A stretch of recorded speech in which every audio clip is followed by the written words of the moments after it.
it's like looking in the mirror at your mind for the first time. Your mind as it exists in color and geometry and sound, like it's like a mental mirror. There's a syndrome that I'm labeling fourth state deficiency syndrome.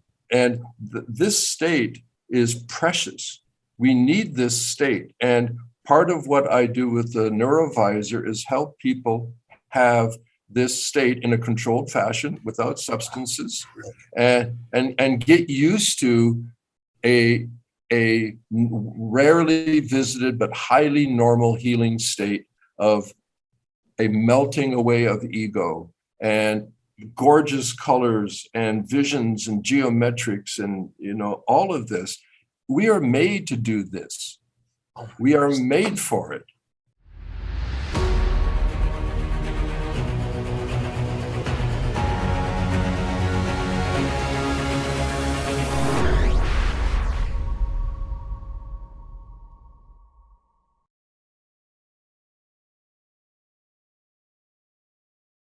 We're starting today. We've got two experts, okay, on how to change the brain and heal the body. Now, we're joined, and a couple of weeks ago, we talked about FlexBeam. We're here with Arjen, and chief designer, brilliant guy. And I got to tell you, I got the FlexBeam and I've been playing with it.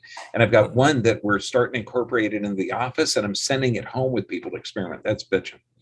Okay. And with Garnet Dupuis, integrative healthcare specialist, creator of brain engagement device called the NeuroVIZR, inventor of a primary focus on consciousness and biophilic technologies, and international experienced in methodologies, design, and device inventions. Welcome, gentlemen, welcome. Thank you very much, Doc. Good to see you. Now, you're inventing a device that alters how the body adapts to the planet. Do you know the Wright brothers weren't aeronautical engineers?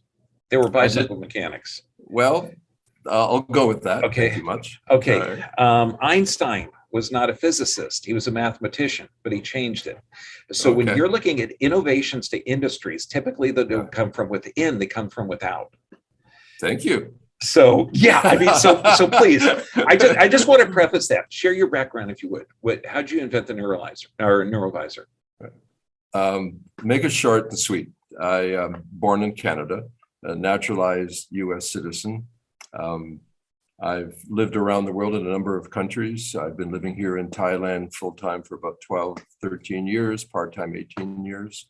And I have what's considered a broad education in integrative complementary healthcare, a number of different modalities, everything from biofeedback to clinical and classical homeopathy, oriental medicine, hydrotherapy, remedial exercise, body work. It kind of goes through the span of things.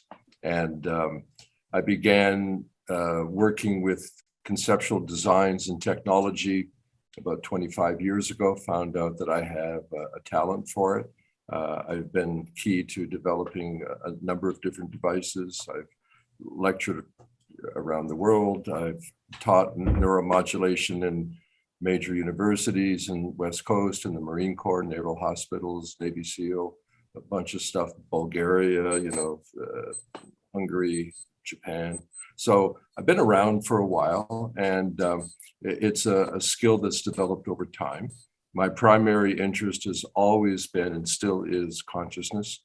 I do my best in spiritual practice. I practice under in India, a Hindu teacher, and then a Korean Taoist, and 25 of the past years under a Tibetan Dzogchen teacher.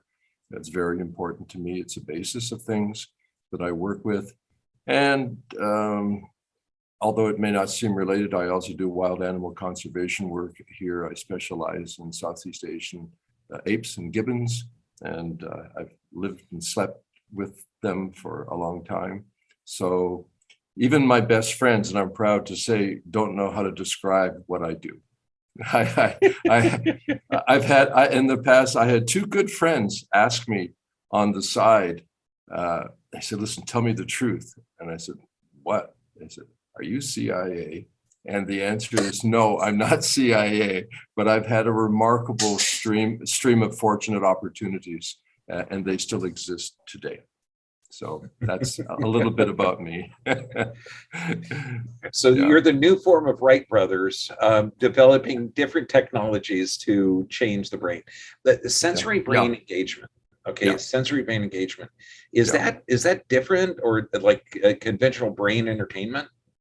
Some people know about brain entrainment, the frequency following response, where you put, usually like the older style, they have goggles, look like sunglasses almost, and headphones, and you have flashing lights and pulsing sounds. And the idea is that it affects the brain, and it does. The frequency following response means that, you know, like you listen to music, your foot's going to tap. And this principle remains unchanged for 40, 50 years. I'm a little bit older. I've been, you know, around for a while. I'm 72, so I had the good chance to be involved in this in its earlier days, its inception. And brain entrainment works. And the issue is, what does it work to do? And it works to reinforce ordered states in the brain. Okay, that's really, really good. Incredible things have been happening in these past 40 years. Incredible things. The lead, of course, is the understanding of neuroplasticity, that your brain, my brain, anybody's brain, whatever the condition today, it can be better tomorrow. And the idea that even the adult brain is capable of synaptic change, neuron growth, neurogenesis, this is a really, really, really big deal. So understanding that the brain can change, understanding in these processes called sensory enrichment, understanding brain priming, now looking at psychedelic assisted therapies, that we have so much new information about how to interact with the brain. That's what I'm trying to harness. That's my interest. Doing brain entrainment is frankly super easy, and I was involved with it 40 years ago, and it really hasn't changed much. It's still good for what it does. It's not dynamically capable of really provoking neuroplastic change. I'm interested in consciousness. I want my mind, my brain, everybody's brain to be better, stay better, get better.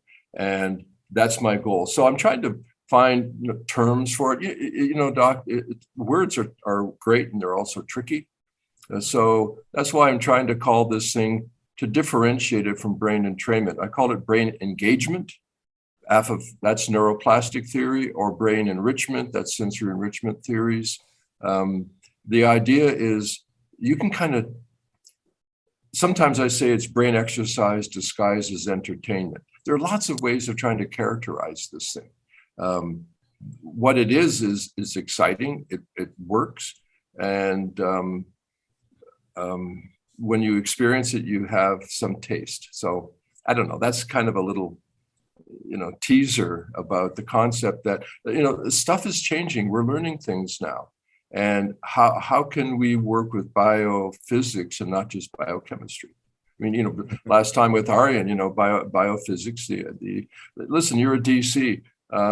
You guys saved my ass like 1,000 times in my life. That there are certain things that work, and when they work, you go chase the theory as to why they work. So right now I'm in the middle of the fact that it works, and also clarifying the theory, trying to simplify it as well.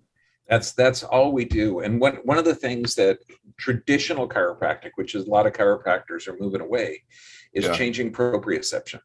You change the brain's awareness of the bodies in space. And this is everything from inflammatory bowel disease to anxiety and stress to blood pressure. That's all changing how the brain views that stimulus. And that's why, I was super excited. When Arjen came up with the flex beam, we're talking about literally affecting an area that causes an increased metabolic response, which I freaking love that. How did you guys meet? How did you get around? I had worked in a prototype of a device on the same principle. Then I wanted to move it to an advanced form that was a wearable, more portable, more effective. I was looking around, living in Thailand. I went to China, couldn't find anybody. I went to Taiwan, I couldn't find anybody. And I'm back home. It's like, shit, I've got to find, an engineering developing entity. And so I'm driving along, coming down the mountain, and this old buddy of mine gives me a call. He says, "Hey, do you know about these guys over XYZ?" And I said, "No." And they said, "Well, blah, blah, blah." And I said, "Okay, address, GPS, take me there." And I drove, and I met Arjen and his partner, Christian, who now are partners in my new company. And lots of things happen, a whole bunch of things happen, but inevitably we're working together now. So it was damn good luck that I found them. Luck, fate. Okay, you've got two Whatever. guys working towards the same thing, that you Yeah. need each other Yeah. in the same part of Thailand. Yeah. That's just weird. That's right. Yeah. Well, Or synergistic. Well, tell me, like weird can be wonderful, right? So let me a little bit more on the neurology side, because you're a body guy. That I think most, the central nervous system grew bottom up. That we have, it's not like it grew from the neocortex down. It grew from the spine up through evolution. So we have a subcortical brain. We have an old brain, and then we have a new brain. Let's call it old brain, new brain. And now they all work together. We're so infatuated with top-down processes, we forget there's also a bottom-up process, and they work together. There are aspects of brain function, aspects of consciousness that we want to experience. We want to have that. As a matter of fact, every circadian cycle, we bump into it. We want to get to it. And that part of the brain is actually a pre-ego brain. And that's part of the trick, that softening that ID, that ego state. And this is a lot what's happening also in the psychedelic movement right now. The therapeutic aspect is working to communicate with the body, but not through the rational aspect, not through thought, a way of knowing without thinking, that somatic self, that it's more perceptual and not so conceptual. And like, this is, you're a DC. I mean, this, that communicating at a more primitive level is basically where most of the healing happens. And that's what I do with light and sound, is I craft these sessions, these compositions in such a way that it communicates with that older brain, that pre-ego brain. And that's also the domain of deep conscious relaxation. So I believe an awful lot, and I know you do. I don't even know you, but I know you do, that the body is basically self-regulating, self-organizing, self-healing, and that if we can help it, it's going to work. Much of what we need for self-healing and self-organization happens at that pre-ego, deeper level of consciousness. And getting a person there in a lucid state is almost magical, the benefits and the effects. Okay, now I've got one clinic in California, America, and one clinic in California, Mexico. All right. Opioid addicts, addictions to everything, anxiety and stress.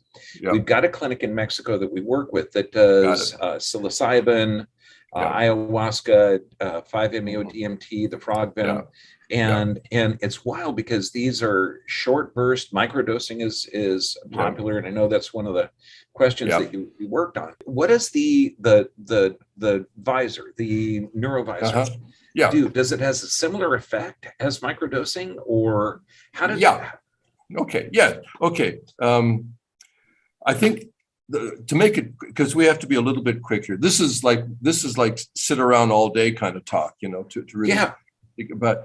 Okay, there is this word called psychedelic, and most people, when they hear the word, think of it as a noun, that it's a compound, a psychedelic. But psychedelic is also an adjective, right? Psychedelic art is, you don't eat the art, right?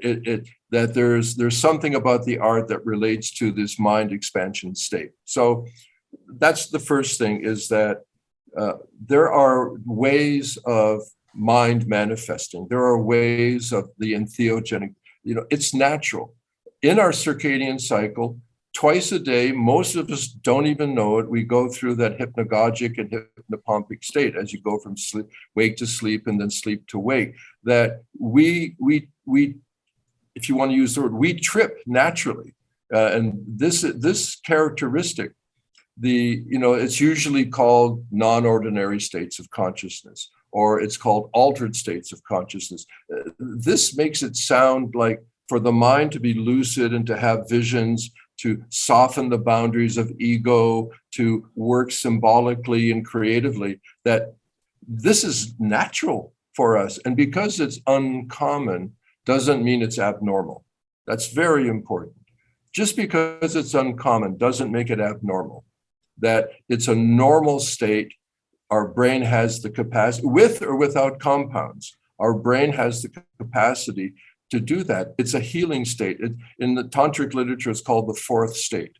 It's the fourth state. And I have a proposal that we suffer a fourth state deficiency. I think there's a syndrome that I'm labeling fourth state deficiency syndrome. I like that. That we don't spend enough time. The main reason, well, one is, we'll get to the lucid microdosing. It's a big deal. Our society does not reward visionary experience. It rewards rational, metric-based, scientific, logical processes. If you do that, that's rewarded. If you talk about these highly symbolic, lucid states where you have deep intuition, where creativity just bursts out and it's hard to explain, but now you know how to do, like, when you're holding a head and, like you want to get that C3 move, part of it is at a super sensory primitive level of proprioception, right? I mean, you're perceiving, you're not thinking that thing, man, you're feeling it. And this state is precious. We need this state. And part of what I do with the NeuroVIZR is help people have this state in a controlled fashion without substances, and get used to a rarely visited but highly normal healing state of a melting away of ego and gorgeous colors and visions and geometrics and all of this. We are made to do this. We are made for it.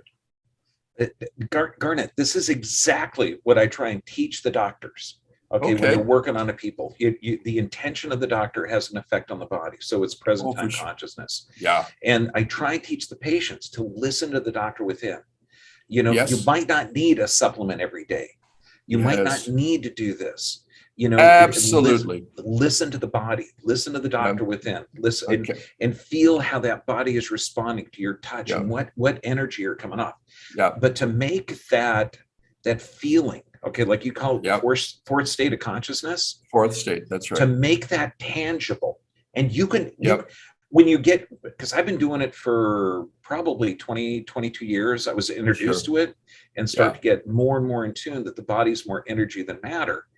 Yeah, this is brilliant. So this NeuroVIZR has a similar effect, and I mean the 15-minute executive DMT trip. Okay, if people don't know what 5-MeO DMT is, it's frog venom that has a very short experience. Usually it's 15 minutes to half hour max. That's right. And then when you come down from it, you're not addicted. It's not like a cocaine addiction. But there's lights, sounds, everything. Yeah. And the DMT does not cause this. The DMT exposes this. There's a difference.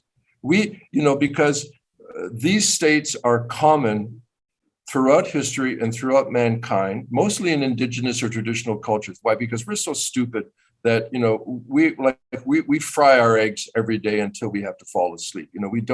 We're not in this kind of normal access to these states. What are the four states, in case, because I said the first, this is like classic, waking and sleeping. Those are two. Within sleeping, there are sleeping dreams. However, within waking, there are waking dreams. And to call them dreams might be a little bit funny, but the thing that is the major problem, why we don't know this, other than the fact that we're not taught, it's not reinforced, even though it naturally occurs every circadian cycle. Every circadian cycle in the hypnagogic and hypnopompic stage, we have this access point. Okay, why don't we dwell in it? Because the advice is to dwell in it. In the tantric, like 10th century literature, they talk about you have to have, why? Because we have lost, fundamentally, I say we in a grand sense, we have lost the ability to experience deep conscious relaxation. Absolutely. We don't know how to do it.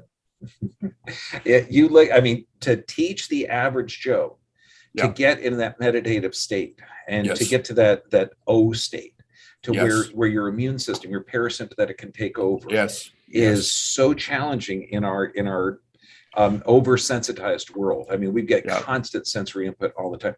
How does your device, and what's it look like? I mean, what does it do? Looks like that. Okay, so, well, it's attractive. It's good looking.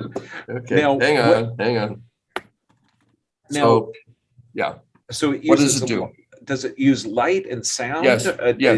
Yeah, I do I'll call it composition. I do all the brain signaling on the sound end first on a certain vector, a certain direction, a certain purpose. Okay, it's not that mysterious, well, maybe technically it is, but if you're a musician and you want to write a happy song, then there's, that's your vector, that's your intention, and you will choose rhythms and chords and notes and so on that have a probability of feeling happy when somebody listens to it.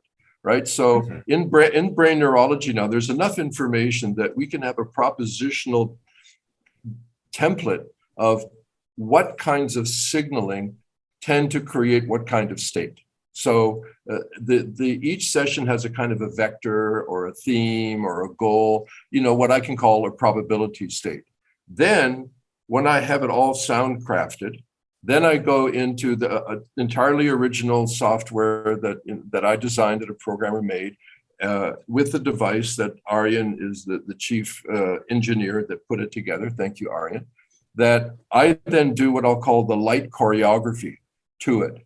That I work to create an experience that has a lot of elements in. This is all new stuff, Doc. I mean, I have to say, this is real new. I was going to say new shit, but I shouldn't say new shit. Right? This is new. This is new stuff, right? They say people that curse are actually very confident in what they're saying.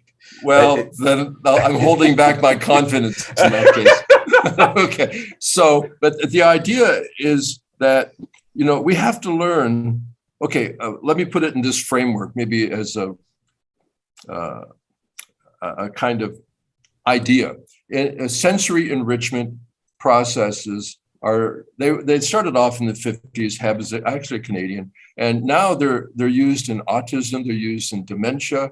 The idea is that when brains have a rich, elaborate sensory experience, neuroplasticity is triggered and engaged. Like the brain loves novelty. Healthy brains love fun.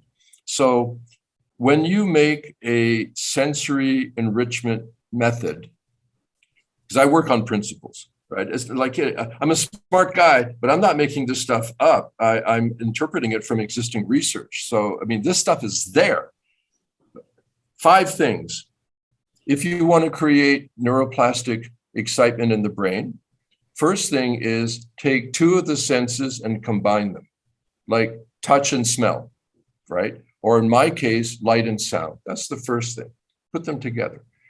The second thing is put them together in such a way that it's novel, it's unusual. It's not something that you normally experience in your environment. Like, wow, right? That's the second thing, the novelty, unusual attractiveness. So first, combine 2 senses. Second, make them novel and interesting. Number 3, do it in such a way that you take distractions away. so that the person can have that experience without distractions. So the third thing is remove distractions. The fourth thing is let them do it of their own free will. Don't force them. The fifth thing is do it in such a way that it's really enjoyable, that they like it. If you do these 5 things, and that's precisely the design of the NeuroVIZR, precisely. Combining senses, having them novel and exciting, because it's like looking in the mirror at your mind for the first time. Your mind as it exists in color and geometry and sound, like it's like a mental mirror. The third thing is that you don't have distractions because your eyes are closed, you've got headphones or earbuds. The fourth thing, I mean, obviously, and no one's like chaining you to the wall and making you do it. You do it of your own accord, your own free will. And this is like amazingly, curiously entertaining. Is like, I love this stuff. Why do I love? Because it's you. That's why you love it. It's you. Okay, now I've done brain mapping before, and this has been like 10, 15 years where you got to put gel in certain points. The whole skull cap on, it's messy, it's greasy, but you do a measurement before, do a set of therapies, and then measure it afterwards. Now, what do you do? Any is it one type of therapy, or are there different versions? Different settings on? Different settings. The NeuroVIZR is everybody's friend. Any technique that you do, because also it works with a very effective brain priming dynamic that, like, for example, I have some, I live Malibu, Santa Monica 30 years, so we're probably like, we know the territory. I've got a medical team, a medical group of research people that are using it, and they also use neurofeedback, for example. And when they use the visor first, and then the neurofeedback, they say the person shifts into the dynamic neurofeedback response 15 minutes faster in a half-hour session. So there's a brain priming process that's involved with it. And I can tell you many other anecdotal things. I've had people, use it and also do some brain mapping, and the befores and afters, on the charts are like, wow. The idea fundamentally is working towards adaptive change, positive adaptive change. And I'll tell you, it's like a freaky, it's a secret that I'll share with you. Of course, don't tell anybody, right? The secret. What I'm beginning to see, because I have different collections. And I want to talk a little bit about lucid microdosing, because this is a real big deal. But okay, remind me of that.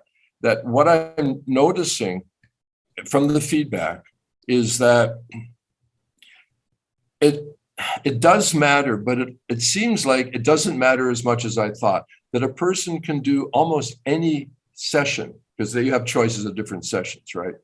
Almost any session, and because I'll use this language, because they spend time in this fourth state, the waking dream, the lucid vision state, whatever you want to call it, because they spend time there, things work better after. They work better.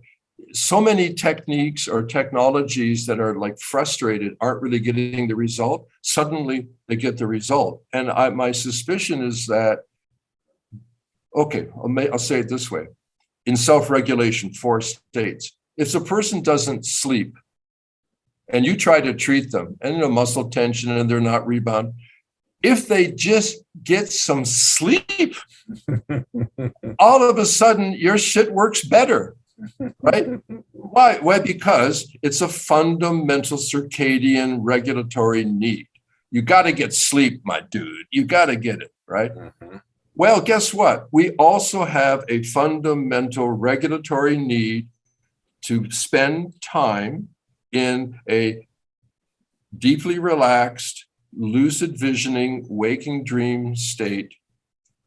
Just having that allows the regulation to work better. Just like just having sleep works better, So I guess, the bell that I want to clang on is that we have this innate natural capacity, more than capacity. We have this innate need, self-regulation, as well as other techniques and technologies will all work better if you spend some time in this deep conscious relaxation, allowing this old primal brain to express itself full of imagery, full of insight, full of creativity, full of fun, full of sacredness. If we just spend some time, everything is better. Okay, now one of the things that, and this is going to be maybe enlightening people that are watching, okay? Sure. When somebody comes in with lupus, yes. or fibromyalgia, or high blood pressure, or inflammatory bowel disorder, every one of those conditions, and any other condition you could name, okay, I say, look, there's three things we have to fix: physical, chemical, and emotional stress. And we have techniques to address all three of those. To break that mindset. So when people are looking, and this is why I'm excited about the brain, retrainment, okay, where you're getting in that state.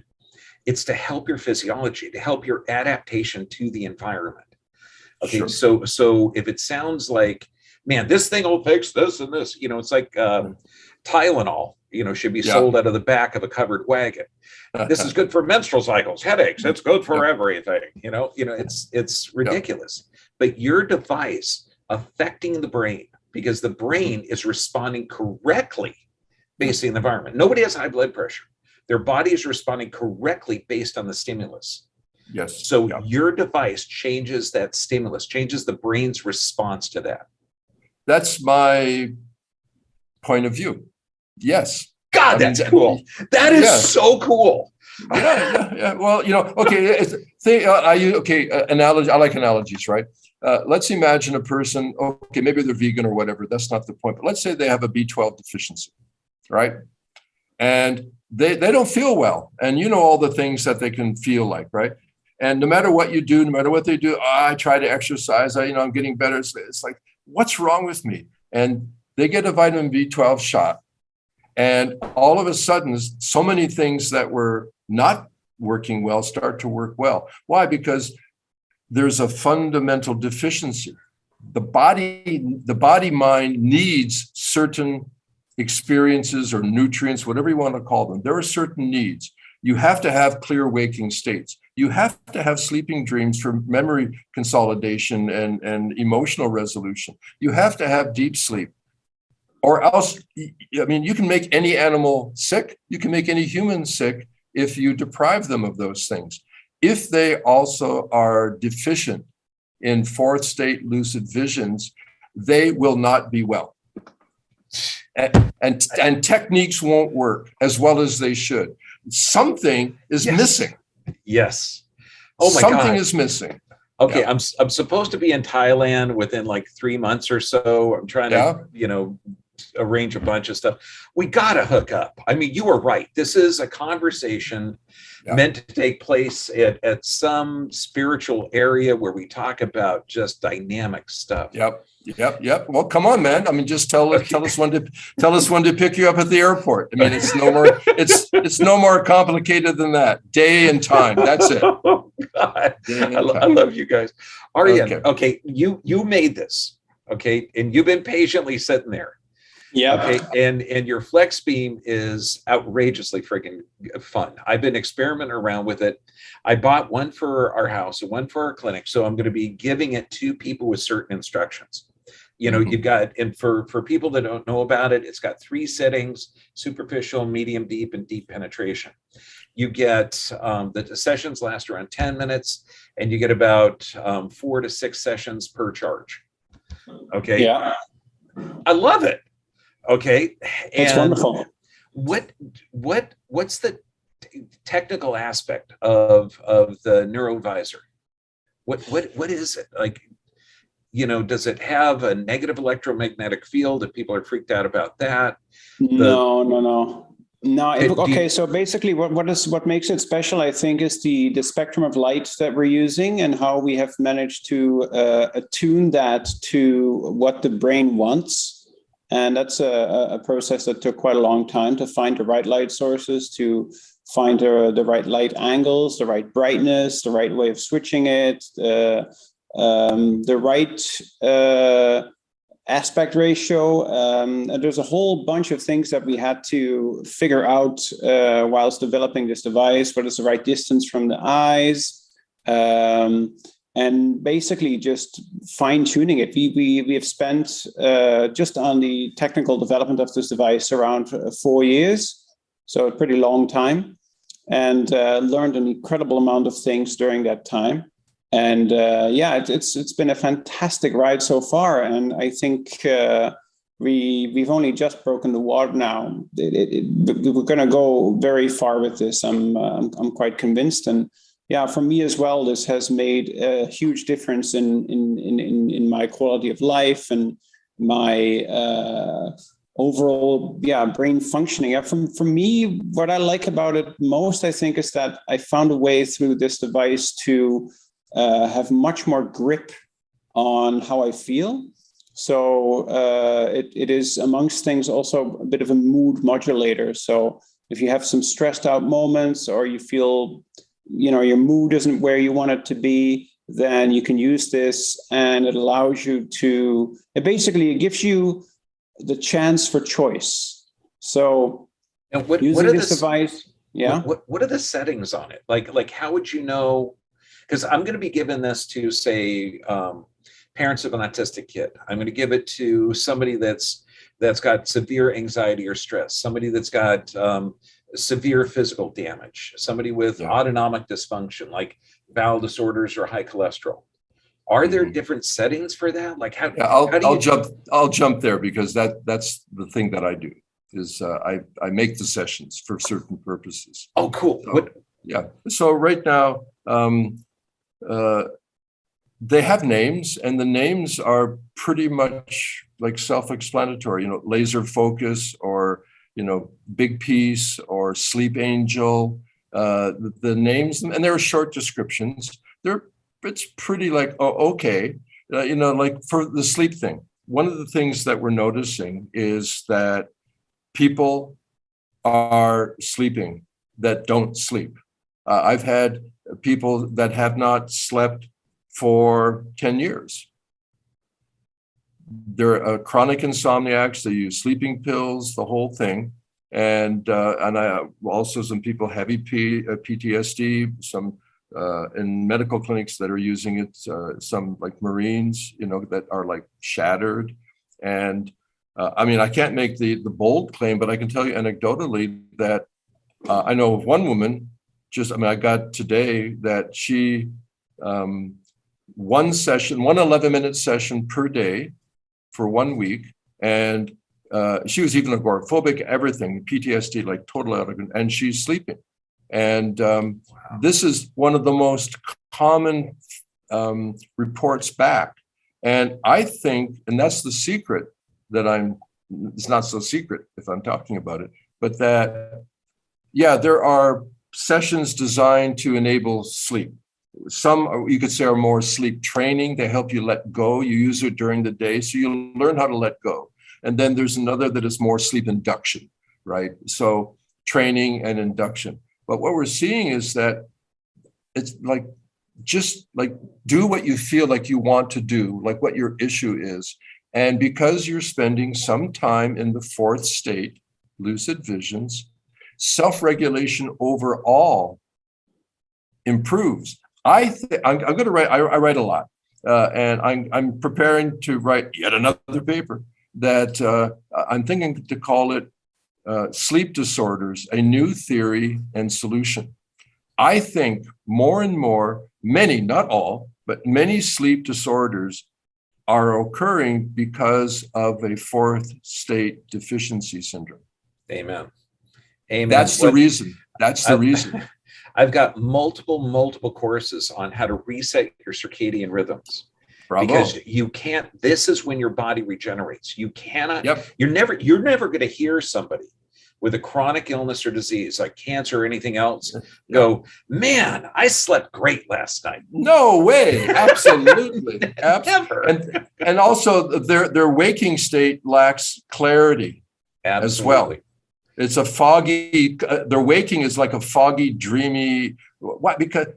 Well, you know it, you just said it, that if you don't have, in the circadian cycle, look at the cycle, that we call it hypnagogic, leading to sleep. That is a massive disservice, because we have an appetite for more than that.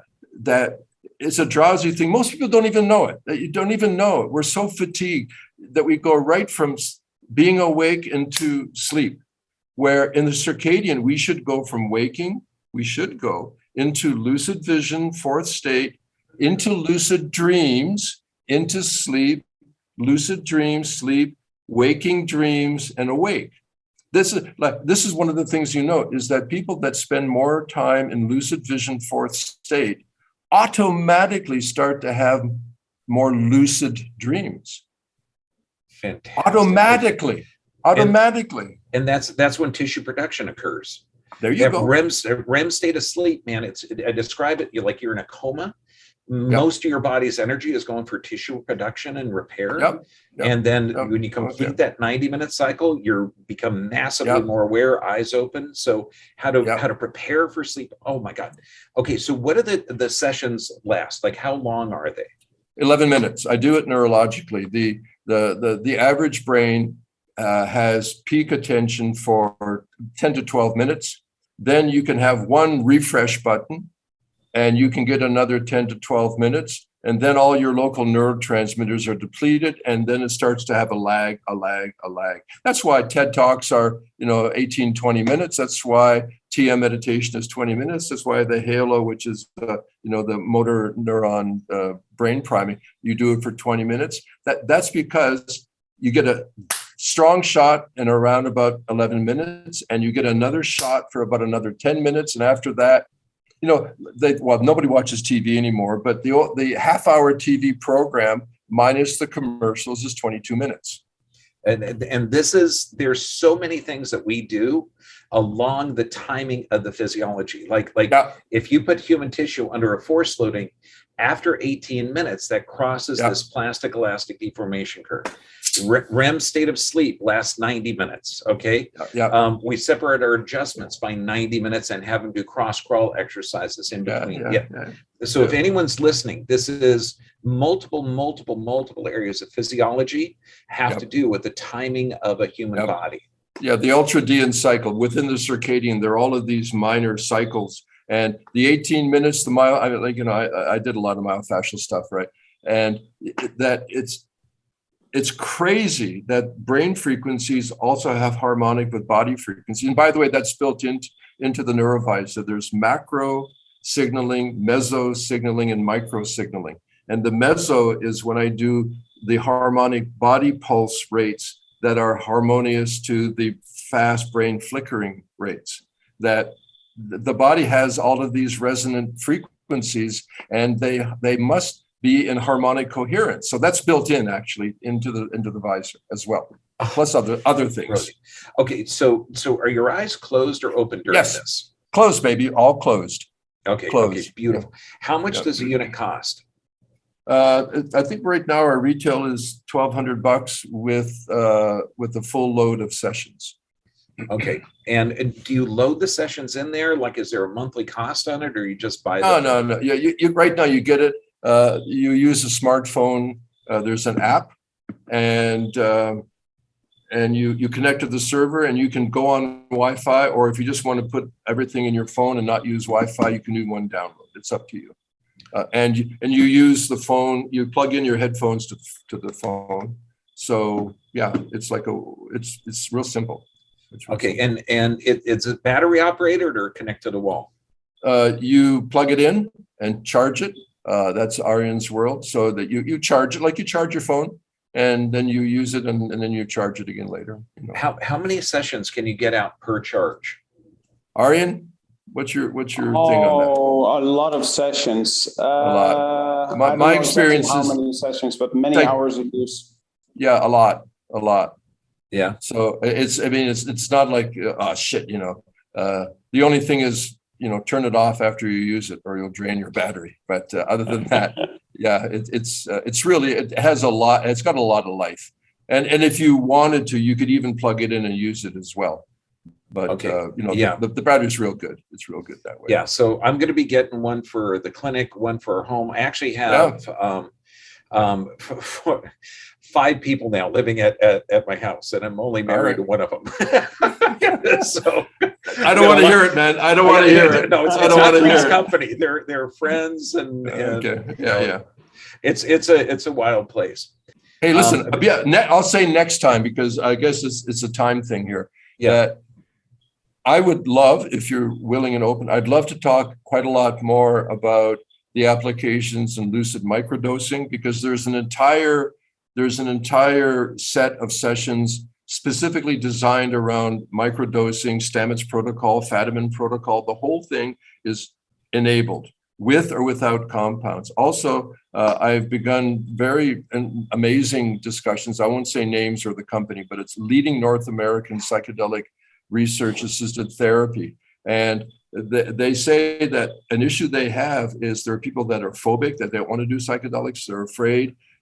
Is there a way to help slowly introduce them to non-ordinary state without the psychedelics? The answer is yes, you can use the NeuroVIZR. Also, I don't know what you do down in Mexico, but typically like three major dose sessions. And then after, integrating the NeuroVIZR as a sustained take-home process to allow them to continue in the integration of the process. There's a lot going on, man, about this stuff. A lot. This is something that we got to get into. So, Kat, I mean, she's going to set this up because we got opioid addiction and every other kind of addiction because the insane responses to control the world. Okay. Yeah. People will say, well, you're getting off of one drug onto another. No, that's not true.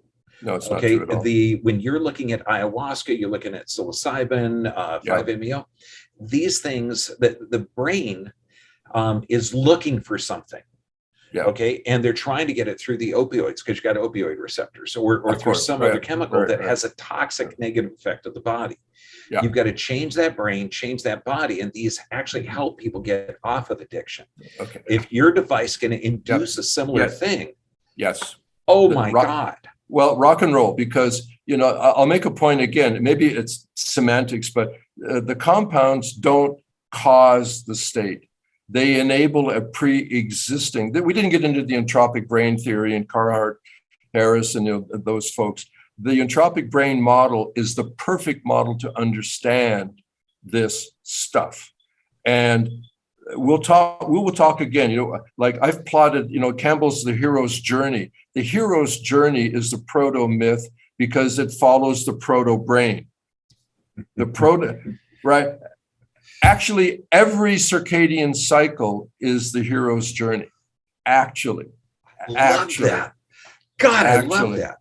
Yeah. So we got more to talk about, my friend. We've got okay. Yeah. Please. I mean, we just, when I get my butt over there, okay, we got to hang out. Yeah. But Garnet, I cannot thank you enough more for being here. You guys are on cutting edge. And this is why usually innovations aren't going to come from the brain experts because they're just repeating and regurgitating what they've learned. You guys are on the edge, understanding how things work. I mean, this has been so much fun. I cannot thank you gentlemen enough, and we're for sure going to do this again. We're hooked up, and Arjen and I see each other a lot, so that's not a problem. But private conversations, public sharing videos. Do you know Biohacker magazine by chance? No. Okay, it's the leading biohacker magazine in North America. It's called Biohacker magazine, not surprisingly. Last special edition, they published 2 of my articles all about this stuff. And in this, they just released one now, an article I wrote, "Is microdosing a special form of brain priming?" is the article. And the answer is yes, it is. And I can lay the whole logic out of why it is. Okay, that is the best lead in to stay tuned. Yep. Yeah, because Yeah. man, I'm not going to miss that one. No. I tell you, I mean, I don't know if you love rock and roll, but this is rock and roll. You know, it's a real big deal. Okay, gentlemen, Okay. thank you All so right. much. I know we ran over. God bless you. I love you. I am looking forward to the next session. Okay. Adios, Awesome. buddy. Thanks, gentlemen.